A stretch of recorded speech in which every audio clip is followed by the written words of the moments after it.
கர்த்தருடைய பரிசுத்த நாமத்துக்கு மகிமை உண்டாவதாக. உங்கள் யாவருக்கும் ஆண்டவரும் ரட்சகருமாகிய இயேசு கிறிஸ்துவின் நாமத்தினாலே என் அன்பின் வாழ்த்துக்களை தெரிவித்துக் கொள்கின்றேன்.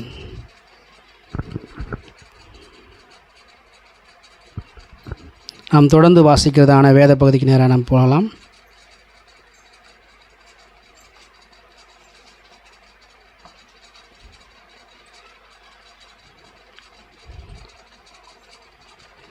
யாக்கோபுக்கு எழுதினதான நிருபம் 2ஆம் அதிகாரம் 7 வாசிக்கலாம்.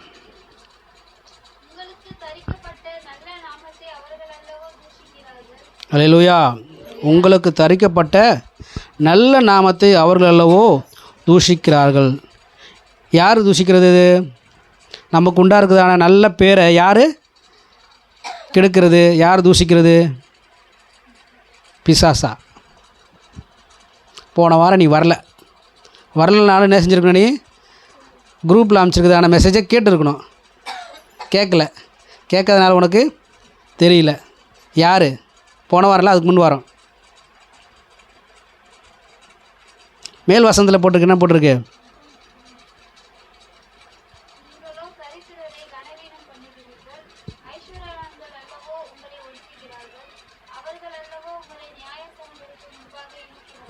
யார் அது? ஐஸ்வர்யவான்கள் என்ன செய்கிறாங்க? நம்மளை ஒடுக்குறாங்க. நியாயசனத்துக்கு முன்பாக என்ன செய்கிறாங்க? இழுக்கிறாங்க. அதுக்கப்புறம் நமக்கு இருக்கிறதான நல்ல பேரை என்ன செய்கிறாங்க? அவங்க கெடுக்கிறாங்க. ஒடுக்குறாங்க, இழுக்கிறாங்க, கெடுக்கிறாங்க. யார் அது? ஐஸ்வர்யவான். இந்த ஐஸ்வர்யவான் என்ன செய்கிறான்னா, ஏன் அப்படி பண்ணுறானாக்கா, ஐஸ்வர்யவான் அவனுடைய வாழ்க்கையில் அவன் தெய்வத்தை நம்பாதபடிக்கு யாரை நம்பியிருக்கிறான்? தனக்கு உண்டாயிருக்கிறதான ஐஸ்வர்யத்தையே அவன் நம்பியிருக்கிறபடினாலே அவனுக்கு இருக்கிறதான எல்லா காரியங்களையும் அதன் மூலமாகவே சாதித்து கொள்ளலாம் என்று அவன் என்ன செய்கிறான்? நினைக்கிறான். என்ன நினைக்கிறான்? கையில் காசு இருந்தால் என்ன செய்வேன்? நான் என் வேலையை நான் செய்து முடிச்சிடுவேன். யாருடைய உதவி எனக்கு தேவையில்லை. தெய்வமே தேவையில்லை. எனக்கு கடவுள் என்ன இல்லை, எனக்கு தேவையில்லை. இன்றைக்கி நிறைய நேரங்களில் நமக்கு என்ன தேவைப்படலை? கடவுள் தேவைப்படலை. ஏன்? கையில் காசு இருக்கிறதுனால கடவுள் எனக்கு தேவையில்லை. கையில் காசு இல்லைன்னா, ஐயோ நான் என்ன பண்ணுவேன்? கடவுளே நீ தான் எனக்கு உதவி செய்யணும். உம்மை விட்டால் எனக்கு வேறு வழியே கிடையாது. ஆனால் கையில் கொஞ்சம் காசு வந்ததுக்கப்புறம் காசை நம்பி என்ன செஞ்சுடுவோம்? ஒரு சில முடிவுகளை எடுத்துடுவோம். அதன் பிறகு காசு காலியானதுக்கப்புறம் கடவுளை நோக்கி பார்ப்போம். இதுதான் ஐஸ்வர்யவானுடைய ஒரு மனசு. அந்த ஐஸ்வர்யவானுடைய மனசு என்னது? பணத்தையே நம்பி இருக்கிறவனுடைய மனசு எப்படி இருக்கும்? இப்படி தான் இருக்கும். அவன் என்ன செய்வான்? கடவுளுடைய பிள்ளைங்களை, இயேசு கிறிஸ்து நம்புகிறவங்கள, பின்பற்றவங்கள என்ன செய்வான்? வழி விலகி போகும்படிக்கு, விசுவாசம் வழி விலகி போகும்படிக்கான கிரியைகளை அவன் செய்வான். சில வேளைகளில் அவனை பார்த்து நமக்கு என்ன வந்துடும்? அப்படிப்பட்ட ஒரு ஆசை வந்துடும். நமக்கிட்டையும் காசு இருந்தால் நம்மளை என்ன செய்யலாம்? அதை செஞ்சுருக்கலாமே. நம்மக்கிட்டையும் காசு இருந்தால் அதை நம்ம வாங்கியிருக்கலாமே. அவங்கள மாதிரி நம்ம என்ன செஞ்சுருக்கலாமே. நமக்கு இருக்கிறதான அந்த நல்ல பேரையும் கெடுக்கிறது யார் தான்? அப்படிப்பட்ட எண்ணம் உடையவங்கள் தான். எப்படிப்பட்ட எண்ணம் உடையவங்க? அப்படிப்பட்ட எண்ணம் உடையவங்க விசுவாசத்தில் இருக்கிறவங்களுடைய வாழ்க்கையில் இருக்கிறதான விசுவாசத்தை வழி விலகி போகும்படிக்கு செய்யக்கூடியவங்க. கடந்த ஒரு 2-3 வாரத்துக்கு முன்னாடி இந்த கரூரில் என்ன செஞ்சாங்க? எத்தனை பேர் செத்தாங்க? 41 பேர் செத்து போனாங்க. அவங்களாம் ஏன் செத்து போனாங்க? கொஞ்சமாக யோசித்து பார்த்தீங்களா? விதி வந்துச்சா? உண்மை அதுதான். யாரால்? நம்ம யாரை பிரதிபலிக்கிறோம்? யாரை பின்பற்றுறோம்? யாரை பிரதிபலிக்கிறோம்? யாரை நம்மளாம் பின்பற்றுறோம்? யாரை பிரதிபலிக்கிறோம்? இயேசு கிறிஸ்துவின் பிள்ளையாக இருக்கு. நம்மளை யாரை தான் பிரதிபலிக்கணும்? யாரை தான் பின்பற்றணும்? இயேசுவை தான் பின்பற்றணும். இயேசுவை பின்பற்றுவங்க அவங்க வாழ்க்கையில் இயேசுவை பிரதிபலிப்பாங்க. வெளியிலேருந்து யாரை காட்டுவாங்க? இயேசுவை காட்டுவாங்க. இயேசுக்குள்ளே இருக்கிற அந்த அன்பை காட்டுவாங்க. அவங்களுக்குள்ளே என்ன இருக்கும்? ஒரு ஜீவன் இருக்கும். இயேசுக்குள்ளே இருந்தான அந்த ஜீவன் அவங்களுக்குள்ளேயும் இருக்கும். அவங்களுக்குள்ள ஒரு விசுவாசம், நம்பிக்கை இருக்கும். இயேசுக்குள்ளே இருந்தான அந்த விசுவாசம், நம்பிக்கை இருக்கும். இன்றைக்கி நீங்களே பாருங்களேன். அது நம்ம அதை நியாயம் தீர்க்க முடியும். ஏன்னா அது உலகத்து மக்கள் என்ன செய்வாங்க? அவங்க மனம் போன போக்கில் தான் போவாங்க. வெந்ததை தின்னுட்டு விதி வந்தால் சாவரன்னு சொல்லி என்ன செய்வாங்க? போகக்கூடிய மக்கள் அவங்கள நம்ம என்ன செய்ய முடியாது? நியாயம் தீர்க்க முடியாது. ஆனால் இயேசு கிறிஸ்துவை பின்பற்றுகிறேன் என்று சொல்லுகிறவங்க எப்படி வாழ்கிறாங்க, அவங்களோட வாழ்க்கையில் எதை முக்கியப்படுத்துகிறாங்க, யாரை பின்பற்றுகிறாங்க. இயேசு தான் என் தெய்வம் சொல்கிறவங்க, இயேசு தான் எனக்கு முக்கியம், இயேசு தான் என் வாழ்க்கை, இயேசு தான் எனக்கு உயிர் சொல்கிறவ, நாம் எப்படி இருக்கிறோம்? நம்ம யாரை பிரதிபலிக்கிறோம்? நாம் பேசும்போது யாரை பிரதிபலிக்கிறோம்? நம்ம ஒரு சில இடங்களில் பிரயாணம் பண்ணும்போது நம்ம பார்க்குறவங்களாம் நம்ம மூலமாக யாரை பார்க்குறாங்க? நம்முடைய தோற்றம் எதை வெளிப்படுத்துகிறது? நான் கிறிஸ்துவ அறியாத மக்களை ஒரு நாள் என்ன செய்ய நான் குறை சொல்லவே மாட்டேன். ஏன்னா அவங்களுக்கெல்லாம் என்ன கிடையாது, கட்டுப்பாடு கிடையாது. அவங்களே கண்ட்ரோல் பண்ணுறதுக்கு எந்த ஒரு சட்டமும் கிடையாது. அது இருக்குதா இல்லைன்னு கூட எனக்கு தெரியும். ஆனால் இயேசு கிறிஸ்து பின்பற்றவங்களுக்குன்னு ஒரு சட்டம் இருக்குது. அவங்கள கண்ட்ரோல் பண்ணுறதுக்குன்னு ஒரு லா இருக்குது, ஒரு புக்கு இருக்குது. அதன்படி நம்ம நடக்கிறோமா? நம்ம முடி வெட்டுறோம்ல, பெண்கள் முடி வெட்டுறாங்களா? வெட்டுறாங்க. பெண்களும் முடி வெட்டுறாங்க. யாரை பார்த்து வெட்டுறோம்? யாரை பின்பற்றி வெட்டுறோம்? முடி வெட்டுறோம் இல்லையா? கிராமங்கள் எப்படி இருக்குதுன்னு தெரியல எனக்கு. சிட்டிலாம் போனோம் வைங்க, எக்கச்சக்கமாக இருக்குது. அவங்களுக்கு தனியாக என்ன இருக்குது? தனியாக கடையே இருக்குது. என்ன இருக்குது அவங்களுக்குன்னு? தனியாக கடை இருக்குது. ஆண்கள் அவங்களுக்கும் தனி கடை இருக்குது. ஒரு காலத்தில் ஊருக்கு ஒதுக்குப்புறமா இருந்த அந்த கடை இப்போ என்ன ஆயிடுச்சு, உள்ளே வந்துருச்சு. ரொம்ப சந்தோஷம்தான். என்னது? ரொம்ப சந்தோஷம்தான். நாம் தலையை முடி வெட்டுறது யாரை பார்த்து வெட்டுறோம்? யாரை பின்பற்றி வெட்டுறோம்? யாரை காண்பிக்கிறோம்? இந்த தலை இயேசு மாதிரி இருந்ததா? நான் முடி வெட்டது இயேசு மாதிரி, இயேசுவை காட்டுதா? நான் போடுற மேக்கப் இயேசுவை காட்டுதா? அப்போ நம்ம யார்? இயேசு பின்பற்றலை. நம்ம போடுற ட்ரெஸ்ஸு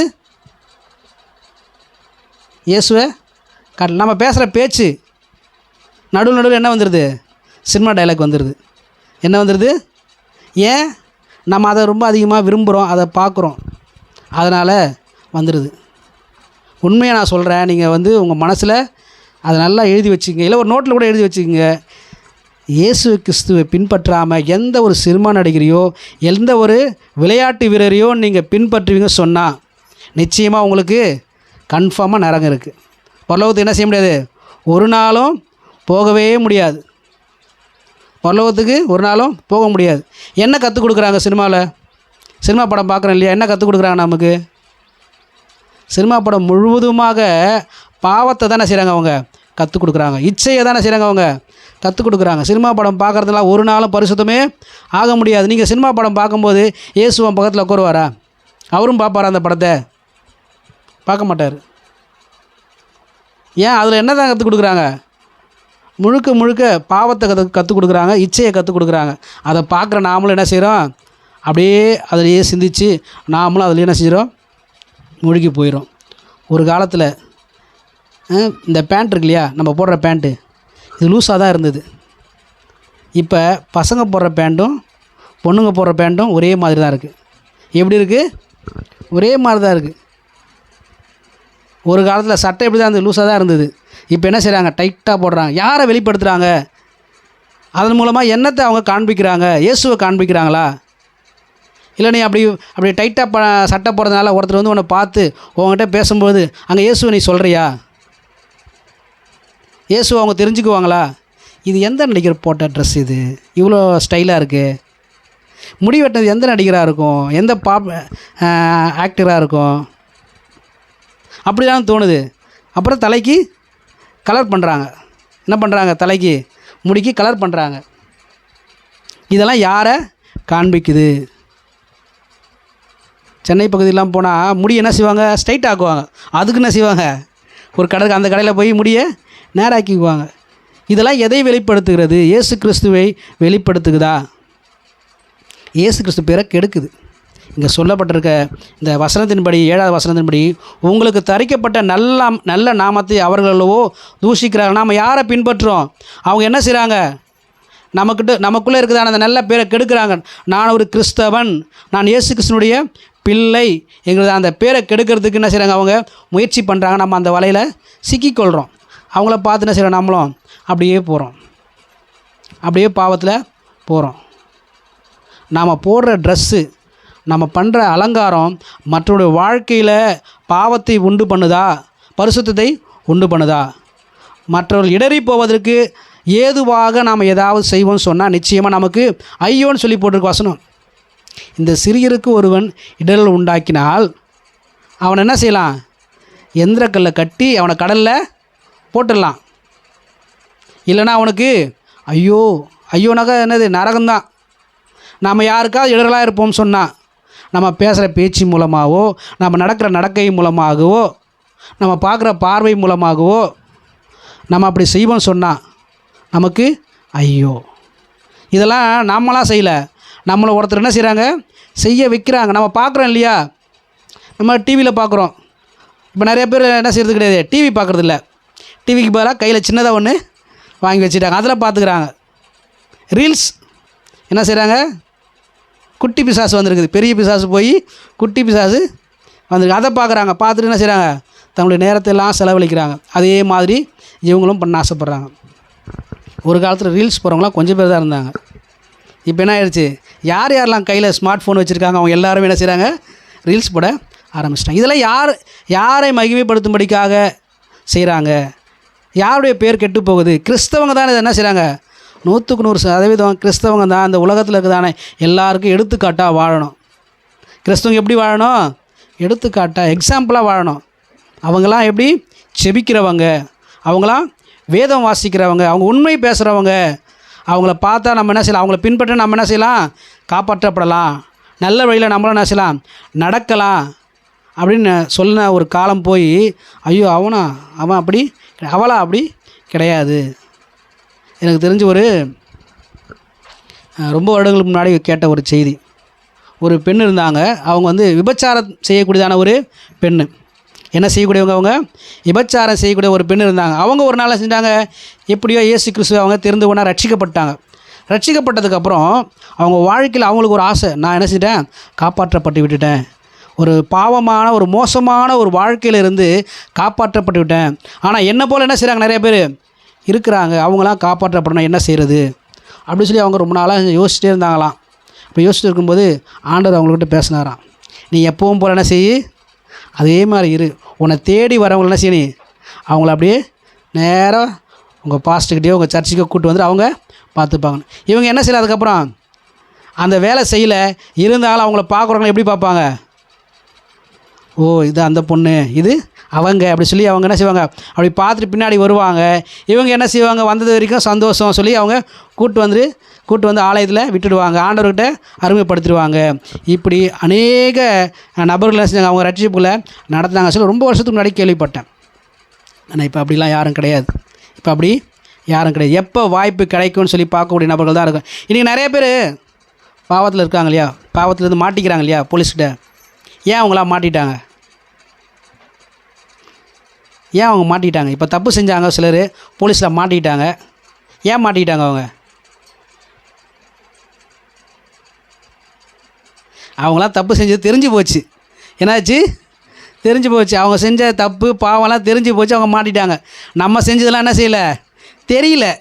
அதனால் நம்மளாம் என்ன செய்யலை, மாட்டிக்கல. இல்லை நம்மளாம் என்ன செஞ்சுருப்போம், மாட்டிக்குவோம். நம்ம என்ன செய்கிறோம், கொஞ்சம் தெரியாமல் ரகசியமாக செய்கிறோம். எப்போ அந்த ரகசியம் உடஞ்சி தெரிகிற மாதிரியாவது அன்றைக்கி நம்ம மாட்டிக்கொள்வோம். இதுக்கெல்லாம் காரணம் என்னது, நம்முடைய பேரை கெடுக்கிறதுக்காக பிசாசானவன் என்ன செய்கிறான், இப்படிப்பட்டதான ஒரு சூழ்நிலையை உண்டாக்குறான். நாம் பின்பற்றுற நபர் யார், நாம் யாரை பின்பற்றுறோம், யாரை நம்ம ஃபாலோ பண்ணுறோம், யார் நமக்கு முன்மாதிரியாக இருக்கிறாருன்னு சொல்லி நம்ம நல்லா அறிஞ்சிருக்கணும். நம்ம சரியான பாதையில் போனோம்னாக்கா நம்ம என்ன செய்வோம், போய் சேர வேண்டிய பாதையில் போய் கரெக்டான இடத்த அடைவோம். அப்படி சரியில்லாத தவறான பாதையில் போகணும்னு சொன்னால் நிச்சயமாகவே நமக்கு என்ன கிடைக்கும், அழிவு கிடைக்கும். நாம் போகிறதில்லாமல் நம்ம பின்பற்றுறதானே, நம்ம ஃபாலோ பண்ணுறதானே.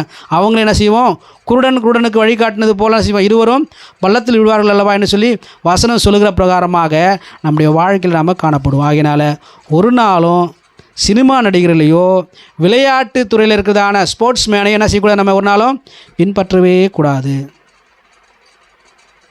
என்ன செய்யக்கூடாது, பின்பற்றவே கூடாது. அவங்கள என்ன செய்வோம், நம்ம பார்க்கக்கூடாது. பார்த்தா தான் என்ன செய்வோம், நம்ம கண் எதையெல்லாம் பார்க்குதோ அதையெல்லாம் நாமளும் செய்யணும்னு தோணும். நம்ம கண் என்ன இதெல்லாம் பார்க்குதோ அதெல்லாம் நம்மளும் செய்யணும். நம்மளும் செஞ்சு பார்த்தா எப்படி இருக்கும், அவங்க போட்டிருக்க ட்ரெஸ்ஸை நம்மளும் போட்டு பார்த்தா எப்படி இருக்கும். சினிமா நடிகர் போடுற ட்ரெஸ்ஸெல்லாம் நம்ம போட்டு வர முடியுமா, ரோட்டில் போட்டு நடக்க முடியுமா, நடக்க முடியாது. எல்லா ட்ரெஸ்ஸையும் போட்டு நடக்க முடியும். ஆனால் ஒரு சில ட்ரெஸ்ஸை போட்டு நடக்கலாம். ஒரு சில ட்ரெஸ் என்ன செய்யலாமல் போட்டு நடக்கலாம். அப்படி நினச்சி தான் நம்ம என்ன செய்கிறோம், அதை நம்ம செய்கிறோம். கொஞ்சமாக என்ன செய்கிறோம், அந்த ட்ரெஸ்ஸில் நம்ம போடுறது கிடையாது. இது கிடையாது, அப்படி அரைகுறையாக இருக்கிற ட்ரெஸ் நம்ம போடுறது இல்லை. நான் கொஞ்சம் டீசெண்டாக இருக்கிறதான ட்ரெஸ்ஸு தான் போடுறேன். அப்படி சில என்ன செய்கிறாங்க, அவங்க ஆரம்பிக்கிறாங்க. அப்படியே அடுத்து ஏன்னா நம்ம ஃபாலோ பண்ணுறது, நம்ம யாரை பின்பற்றுமோ அவங்க எங்கே போகிறாங்களோ அங்கே தான் நம்மளும் போவோம். ஆகையினால் உங்கள் வாழ்க்கையில் நீங்கள் என்ன செய்யுங்க, நல்லா நினைவில் வச்சுக்கொள்ளுங்க. நம்ம ஏதாவது நம்ம அறியாமலே ஏதோ ஒரு நபரை பின்பற்றுவோம் சொன்னால் அந்த நபர் நரகத்துக்கு போகக்கூடியதான, அழிவுக்கு போகக்கூடியதான ஒரு நபராக இருப்பார் சொன்னால் நிச்சயமாக நாமளும் எங்கே தான் போவோம், அங்கே தான் போவோம். நிச்சயமாக நாம் எங்கே தான் போவோம், அங்கே தான். ஆகையினால் நாம் இயேசு கிறிஸ்துவை மாத்திரம் பின்பற்ற வேண்டியவர்களாக இருக்கிறோம். ஏன்னு சொன்னால் அந்த ஐஸ்வர்யவான்கள் என்ன செய்கிறாங்களாம், நல்ல நாமத்தை என்ன செய்கிறாங்க, அவங்க தூஷிக்கும்படிக்கு, கெட்ட பேர் உண்டாக்கும்படிக்கு அவங்க கிரியை செய்கிறாங்கன்னு சொல்லி பார்க்குறோம். நாம் கூட அநேக நேரங்களில் ஐஸ்வர்யவான்கள் ஆகணும்னு ஆசைப்படுறோம். ஆசைப்பட்டு என்ன செய்கிறோம், நமக்கு இருக்குதான அந்த நல்ல பேரை கெடுத்துக்கக்கூடியவங்களாக இருக்கிறோம். நமக்கு இருக்குதான நல்ல பேரை கெடுத்துக்கூடியவங்களாக இருக்கிறோம். நமக்கு உண்டான பேர்லாம் என்ன பேர், தேவனுடைய பேர், ஆண்டவருடைய பேர், இயேசு கிறிஸ்துடைய பிள்ளைகள். ஒரு வசனம் சொல்லுது, அந்தியோகியாவில் தான் சீஷர்களுக்கு கிறிஸ்தவர்கள் என்று சொல்லி பேர் வந்ததுன்னு சொல்லி அப்போஸ்தலர் நடவடிக்கை புத்தகத்தில் பார்க்குறோம். எங்கே வந்தது, அந்தியோகியாவில் தான் சீஷர்களுக்கு இவங்கெல்லாம் செய்கிறாங்க, இயேசு கிறிஸ்து பின்பற்றான்னு சொல்லி கிறிஸ்தவன் சொல்லி பேர் வந்து. இப்போ நம்மளாம் யார், கிறிஸ்தவன். நமக்கு இருக்குதான அந்த கிறிஸ்தவன் என்கிறதான பேரை கெடுக்கிறதுக்கு பிசாசு என்ன செய்வான், நிறைய உபாய தந்திரங்கள் எல்லாம் கொண்டு வருவான். ஆகையினால் நாம் அப்படி போகாதபடிக்கு நமக்கு இருக்குதான அந்த பேரை காப்பாற்றிக்கொள்ள நாம் என்ன செய்யணும், முற்பட வேண்டும். நமக்கு நம் மூலமாக தேவனுக்கு கெட்ட பேர் வராதபடிக்கு, நமக்கு உண்டாயிருக்குதான அந்த கிறிஸ்தவனுங்கிறதான பேருக்கு பங்கம் விளைவிக்காதபடிக்கு நம்முடைய பின்பற்றுதல், நாம் நடக்கிறதான நடக்கையெல்லாம் சரியானதாக சீருள்ளதாக நாம் காணப்படாம வேண்டியது அவசியமாக இருக்கிறது. ஹல்லேலூயா. நமக்கு இருக்குதான பேரை கெடுத்துக்காதபடிக்கு, நமக்கு இருக்குதான பேரை தூஷிக்கிறதான மற்றவர்களை நாம் பின்பற்றாதபடிக்கு, மற்றவர்கள் நம்மை தூஷிக்கிற அளவுக்கு நம்ம நடந்துக்காமல் நம்ம பார்த்து கொள்ள வேண்டியது அவசியமாக இருக்கிறது. அடுத்த வசனம் நம்ம வாசிக்கலாம். 8வது வசனம், உன்னிடத்தில் நீ அன்பு கூறுவது போல பிறனிடத்திலும் அன்பு கூறுவாயாக. எப்படி, என்னிடத்தில் நான் எப்படி அன்பு கூறுறேன் அதே போல் மற்றவர்களிடத்தில் என்ன செய்யணுமா, அன்பு கூறுவாயாக. அடுத்து,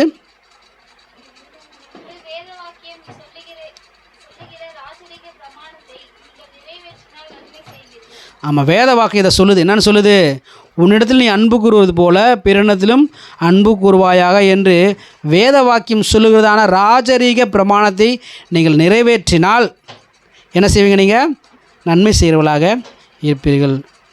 இது ராஜரீக பிரமாணம். இது எப்படிப்பட்ட பிரமாணம், இதுதான் மிக மிக முக்கியமான ஒரு பிரமாணமாக இருக்கிறது. அன்பு செலுத்துவது. என்னது, அன்பு செலுத்துவது. நம்முடைய வாழ்க்கையில் நம்ம அன்பு செலுத்துகிறோமா, நாம் எப்படிப்பட்டதான் அன்பு செலுத்தக்கூடியவங்களாக இருக்கிறோம். யாருக்கு நம்ம அன்பு செலுத்துகிறோம், யாருக்கு அன்பு செலுத்துகிறோம், எங்கள் அப்பா, எங்கள் அம்மா, என் அண்ணன், என் தம்பி, என் அக்கா, என் தங்கச்சி, எங்கள் சித்தப்பா, எங்கள் மாமா, எங்கள் அத்தை, என் ஃப்ரெண்டு, என்னது என் பெஸ்ட்டு ஃப்ரெண்டு, இவங்களுக்கெல்லாம் என்ன செய்வோம், நம்ம அன்பு செலுத்துகிறோம். மற்றவங்களாம் அன்பு செலுத்துகிறோமா, அதை நம்ம யோசித்து பார்க்கணும். ஏன்னா வசனம் சொல்லுது ராஜரீக பிரமாணமாக அது என்னவா இருக்கான். அதை செஞ்சால் தான், அதை நீங்கள் செய்தால் தான் நன்மை செய்கிறவங்களா நீங்கள் இருப்பீங்க. வசனம் சொல்லுகிற பிரகாரமாக நன்மை செய்வீர்கள் என்று சொல்லி வசனம் சொல்லுது. நமக்கு எல்லாருக்கும் ஆசை என்ன செய்ய, நானும் நல்லது செய்யணும், நானும் என்ன செய்யணும், நல்லது செய்யணும், எனக்கும் நல்லது செய்யணும் ஆசை தான். ஆனால் பிரதானமான நன்மை நல்லது எதுனாக்கா இதுதான். என்னது, நம்ம எப்படி நம்ம நேசிக்கிறோம் அதுபோல் மற்றவங்களையும் நேசிக்கிறோம். எனக்கு பசிச்சா நான் எப்படி சாப்பிடணும் அதுபோல் தான் மற்றவங்களுக்கும் பசிக்கும். அவங்களுக்கு என்ன செய்யணும், ஆகாரம் வாங்கி கொடுக்கணும். எனக்கு ஒரு அசிங்கம் இருக்கும் சொன்னால் அதை எப்படி துடைக்கிறதுக்கு, அதை எப்படி மாற்றுவதற்கு நான் முயற்சி செய்யணும். அதுபோல் மற்றவங்களுக்கு இருக்குதான அசிங்கத்தையும் அதை துடைப்பதற்கு, அவங்கள அதில் மாற்றுவதற்கு நம்ம என்ன செய்யணும், உதவி செய்யணும். ஒரு சிலரை மாத்திரம் நேசிக்காமல் எல்லாரையும் பார்க்குற எல்லாரையும் நம்ம ஏன்னு சொன்னால் மனுஷங்கள்லாம் யார் தான், தேவ சாயலில் உண்டாக்கப்பட்டவங்க. எந்த சாயலில் உண்டாக்கப்பட்டவங்க, கடவுள் உண்டாக்குனதான மனுஷங்க தான். எல்லா பூமியில் இருக்கிற எல்லா மனுஷங்க யார், கடவுள் உண்டாக்குனதான மனுஷங்க. அவர் தன்னுடைய சாயலில் தானே செஞ்சார், எல்லா மனுஷனையும் உண்டாக்குனார். அப்போ நம்மை போல் மற்றவரை நேசிப்போம்னு சொன்னால் கடவுளை நேசிக்கிறோம் சொல்லி அர்த்தம். கடவுளை நேசிக்கணும்னா என்ன செய்யணும், மற்றவங்களையும் நேசிக்கணும். நீ உன்னிடத்தில் அன்பு கூறுவது போல் பிறனிடத்திலும் அன்பு கூறுவாயங்கிற வசனம் இதை தான் சொல்லுது. காண்கின்ற சகோதரனிடத்தில் அன்பு கூறாதவன் காணாத தேவனிடத்தில் எப்படி அன்பு கூறுவான்? எப்படி அன்பு கூறுவான்? பார்க்குற பழகுகிற பேசுகிற நபரிடத்துல நம்ம அன்பு கூறாமல் வன்கண்ணனோடு கூட எரிச்சலோடு கூட காய்மாகரத்தோடு கூட நம்ம பழகுவோம் சொன்னால் காணாத நம்ம கண்ணில் பார்த்ததில்ல கடவுளை காணாத தெய்வத்தை நம்ம எப்படி அன்பு கூற முடியும்? நம்ம பண்ணுற எல்லா ஜபமும் வீணாக போகும். நாம் படிக்கிற வேத வசனம் எல்லாம் வீணாக, நாம் செய்கிற ஊழியம் எல்லாம் வீணாக போகும். நாம் பார்க்குற நபரிடத்தில் நமக்கு அடுத்த நபரிடத்தில் நம்முடைய பிறனிடத்தில் நான் அன்பு செலுத்தலைன்னு சொன்னால், அவங்கள நேசிக்கலைன்னு சொன்னால், அவங்களுக்கு உதவி செய்யலைன்னு சொன்னால், அவங்களுக்கு நன்மையை நம்ம செய்யாதபடிக்கு மறைப்போம் என்று சொன்னால் நம்ம கடவுளை என்ன செய்ய முடியாது? நேசிக்க முடியாது. வசனம் சொல்லுகிற பிரகாரமாக எப்படி நீ உன்னிடத்தில் நீ அன்பு கூறுகிறாயோ அதுபோல் பிறனிடத்திலையும் நீ அன்பு கூறு. இதுதான் வசனம் சொல்லுகிற பிரகாரமாக ராஜரீக பிரமாணமாக இருக்கிற சொல்லி வசனம் சொல்லி 9 வசனத்தில் பார்க்குறோம். 9 வசனம் வாசிமா. அப்படி செய்யாமல் நன்மை செய்யாமல் அன்பு கூறாமல் இருப்போம் சொன்னால், அப்படி பட்சபாதம் உள்ளவர்களாக எதை எப்படி பட்சபாதம்? என்னை மட்டும் நான் நேசிப்பேன், எனக்கு மட்டும்தான், மற்றவங்களுக்கு கிடையாது, நான் தான் முக்கியம், மற்றவங்க கிடையாது, என் தம்பி தான் முக்கியம், என் அண்ணன் தான் முக்கியம், என் ஃப்ரெண்டு தான் முக்கியம், சரி அப்படி ஒரு பட்சபாதத்தோடு நான் நடப்பீங்கன்னு சொன்னால்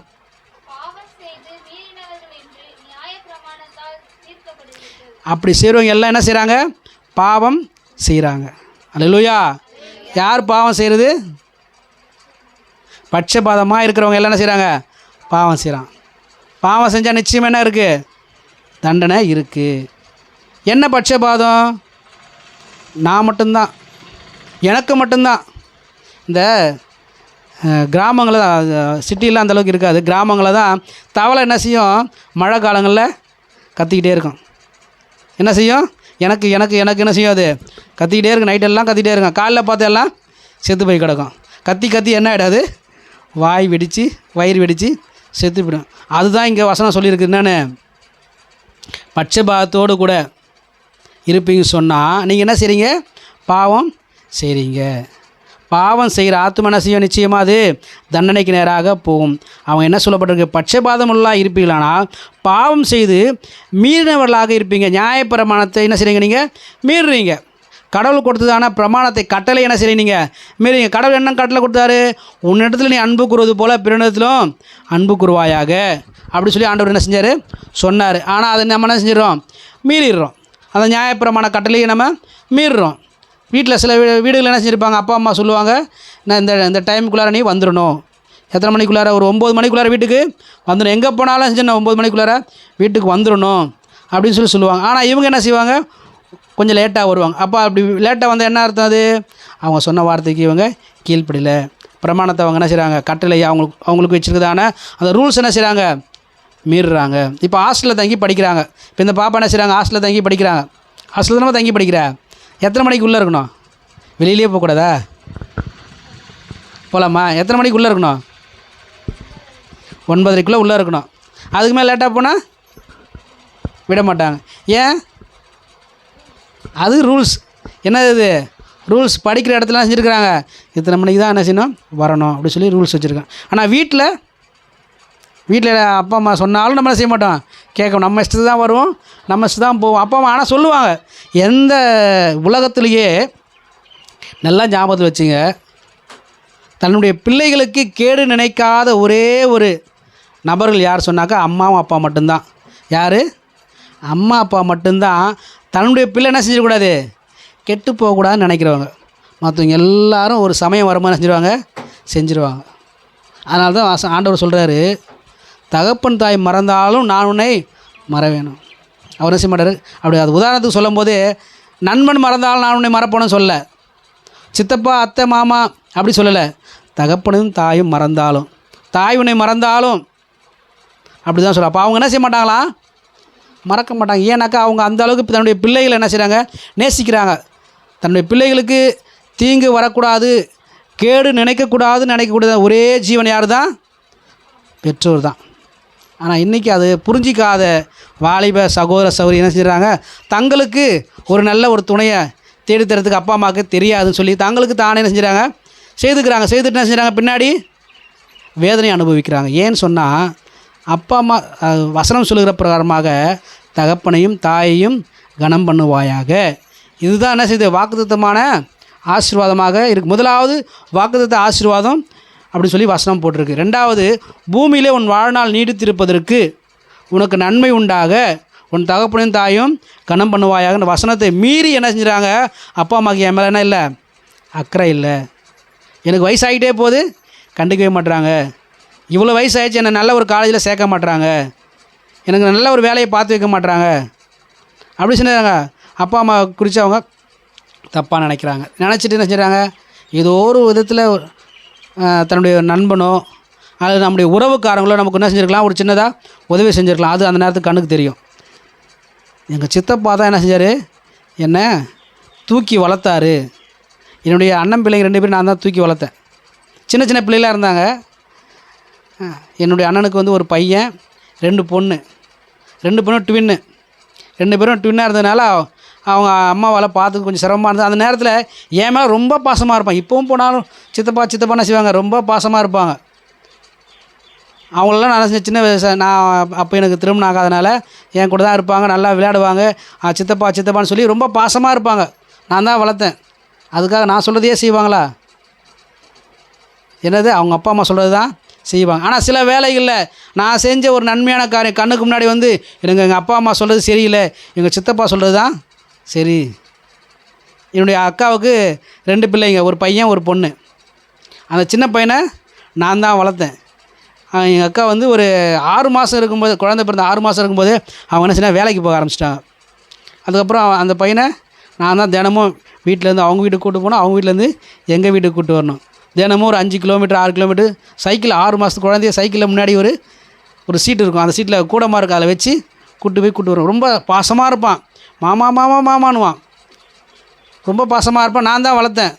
இப்போ வந்து எங்கள் மாமா செஞ்சது எனக்கு ஞாபகம் வருது. எங்கள் அப்பா அம்மா அந்தளவுக்கு எனக்கு என்ன செய்யலை, நல்லது செய்யலைன்னு சொன்னால் அது நியாயமாக இருக்குமா?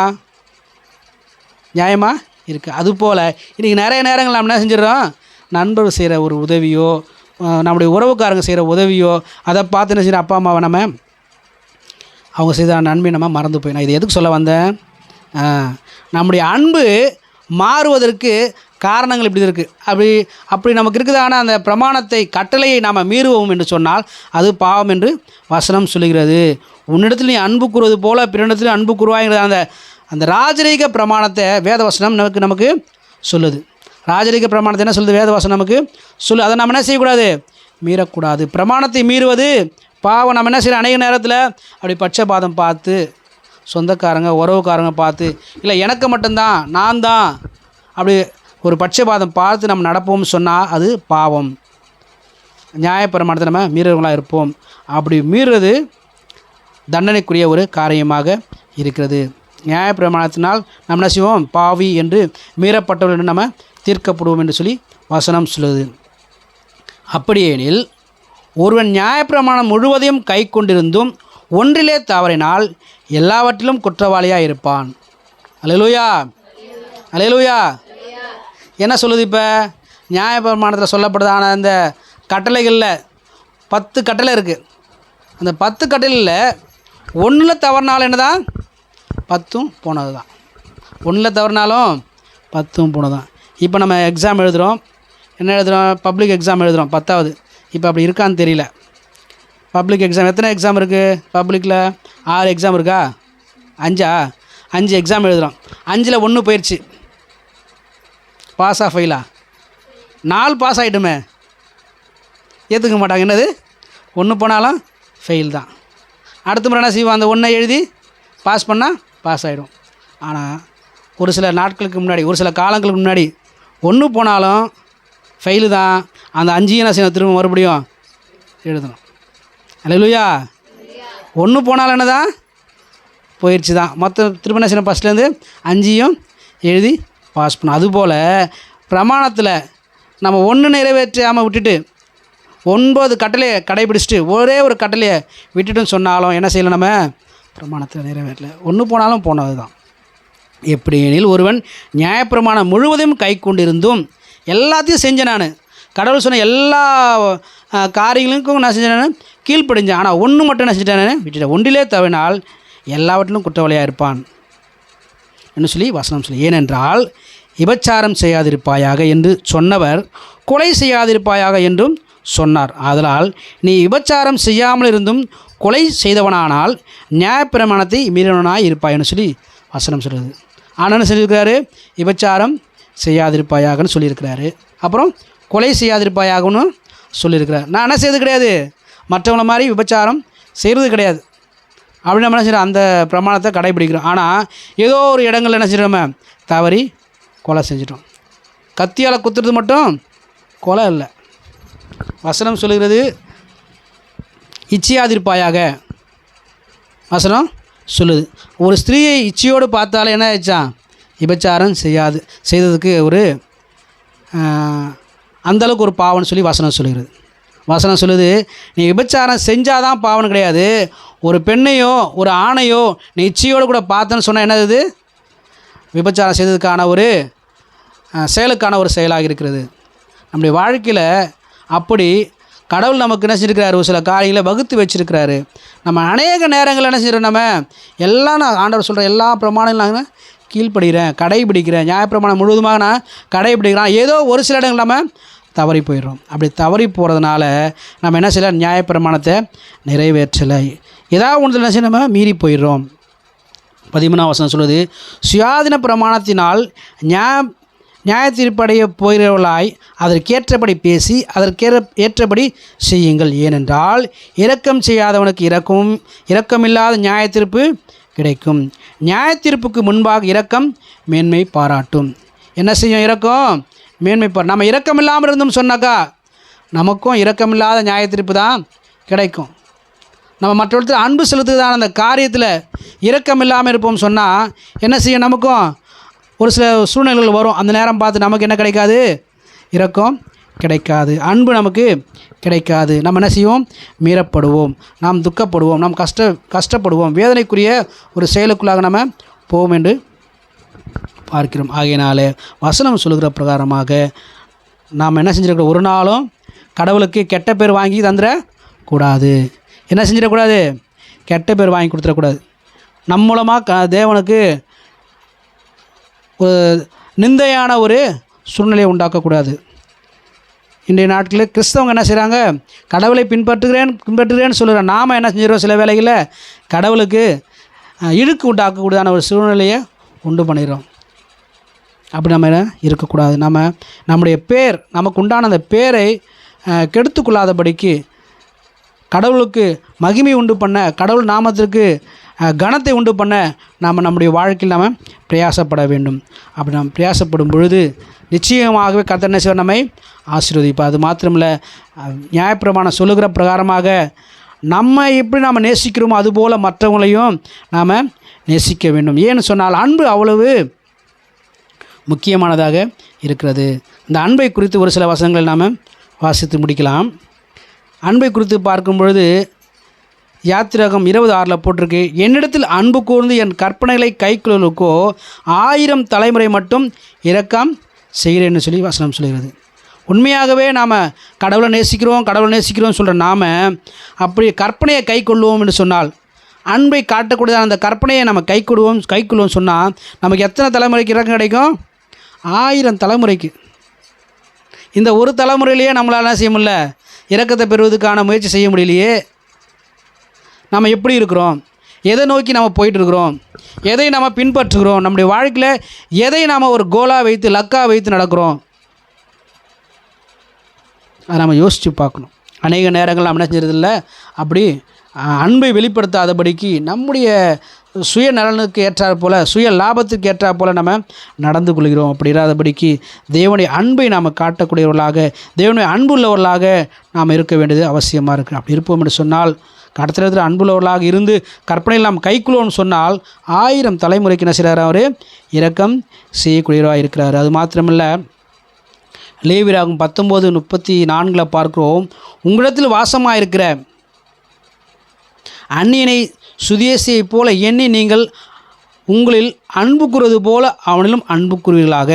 நீங்கள் எகிப்து தேசத்தில் அணிகளாக இருந்தீர்களே, நான் உங்கள் தேவனாகிய கர்த்தர் என்று இந்த வசனம் சொல்லுகிறது. அந்த இஸ்ரவேல் ஜனங்களை பார்த்து சொல்கிறார், நீங்களாம் எப்படி இருந்தீங்க? எகிப்து தேசத்தில் அடிமையிலாக இருந்தீங்க, அந்நியராக இருந்தீங்க. ஆனால் கடவுள் செஞ்சாரா?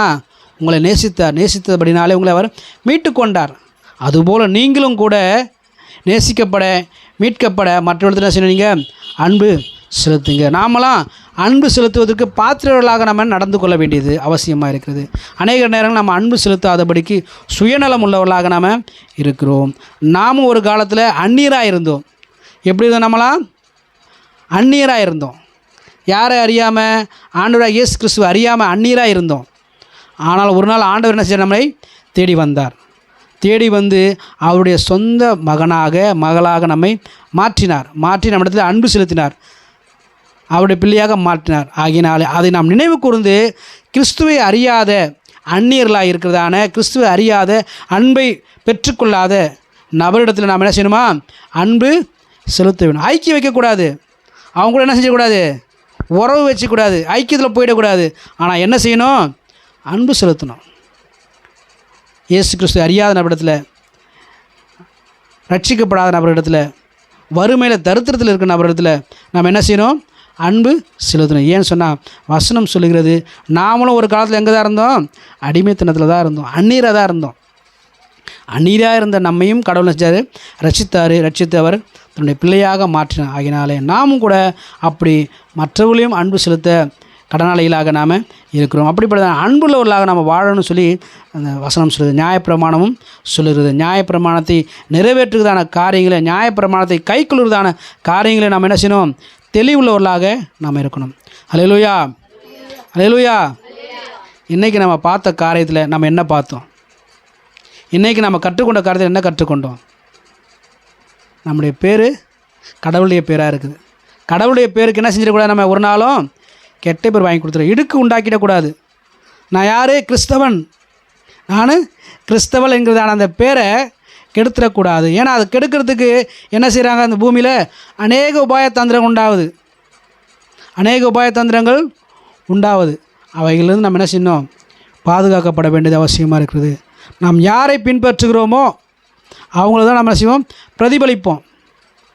நம்ம யாரை நம்ம அதிகமாக நேசிக்கிறோமோ, யாரை அதிகமாக பார்க்குறோமோ அதைத்தான் நம்ம என்ன செய்வோம்? அதிகமாக செய்வோம். ஆகினாலே நம்முடைய பின்பற்றுதல் எது என்பதை நாம் கணிக்க வேண்டும். கிறிஸ்தவர்களாகிய நமக்கு இருக்கிறதான அந்த கிறிஸ்தவள், விசுவாசி என்ற அந்த பேர் கெட்டு போகாதபடிக்கு நம்ம பார்த்துக்கொள்ள வேண்டும். ரெண்டாவது, எப்படி நம்ம நேசிக்கிறோமோ அதுபோல் மற்றவங்களையும் நம்ம நேசிக்கணும். நம்ம இடத்துல நம்ம எப்படி அன்பு கூறுகிறோமோ அதுபோல் மற்ற இடத்துல நம்ம அன்பு கூறணும். ஏன்னு சொன்னால் இதுதான் நியாயப்பிரமாணமாக இருக்குது. நியாயப்பிரமாணத்தில் சொல்லப்படுதான ராஜரிக பிரமாணம். இந்த பிரமாணத்தை மீறுவோம் சொன்னால், அன்பு கூறாமல் இருப்போம் சொன்னால் நம்ம என்ன செய்கிறோம்? பிரமாணத்தை மீறுறோம், பாவம் செய்கிறோம்னு சொல்லி வசனம் சொல்லுது. அப்படி பாவம் செய்கிற எல்லா நபரும் என்ன செய்வாங்க? அழிவுக்கு நேராக போவாங்க. நமக்கு என்ன கிடைக்காது? இரக்கம் கிடைக்காது. நாம் இரக்கம் செய்யாமல் அன்பு கூறாமல் போவோம் சொன்னால் நமக்கு என்ன கிடைக்காது? இரக்கம் கிடைக்காது. ஏனென்றால் இரக்கம் செய்யாதவனுக்கு இரக்கமில்லாத நியாய தீர்ப்பு கிடைக்கும். நியாய தீர்ப்புனால நமக்கு என்ன கிடைக்காது? ஒரு நாளும் இரக்கமே கிடையாது. இந்த பூமியில் தான் நமக்கு இரக்கம் இருக்குது. நம்ம அன்பு கூர்ந்தால் அதுக்கான பலன் இந்த பூமியில் தான் கிடைக்கும். நியாய தீர்ப்புனால நமக்கு என்ன கிடைக்காது? நாம் இரக்கம் செய்யலைன்னு சொன்னால் நமக்கு இரக்கம் கிடைக்காது. நாம் தண்டிக்கப்படுவோம். ஆகினாலே நாமே ஆராய்ந்து பார்ப்போம். இந்த காலை வேளையில், ஆண்டவரே நான் எப்படி இருக்கிறேன்? ஆண்டவரே முழங்கால் படிட்டு ஆண்டவர் நோக்கி பார்ப்போம். ஆண்டவரத்தில்